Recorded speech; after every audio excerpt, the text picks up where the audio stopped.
লক্ষ্য করে দেখুন,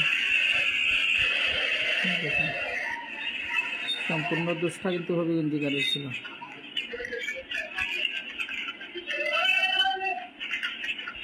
রাস্তাঘাটে অনেক সময় হবিগঞ্জি গাড়ির বেপরোয়া গাড়ির গতি থাকার কারণে আমরা যারা মোটর বাইক দিয়ে বের হই আমাদের অনেক কষ্ট হয়।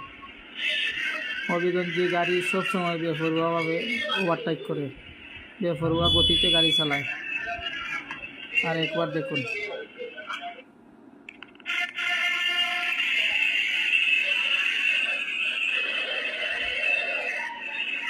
দেখুন কি মারাত্মকভাবে অ্যাক্সিডেন্ট করেছে হবিগঞ্জি গাড়ি।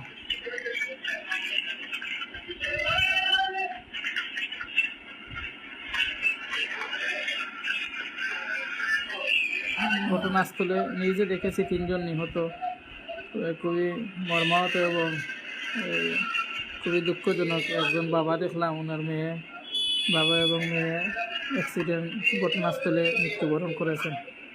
আল্লাহ তাদেরকে জান্নাত নসিব করুন, পরিবারের সবাইকে ধৈর্য ধারণ করার তৌফিক দান করুন। আবারও দেখুন ঘটনাটা কীভাবে ঘটেছিল।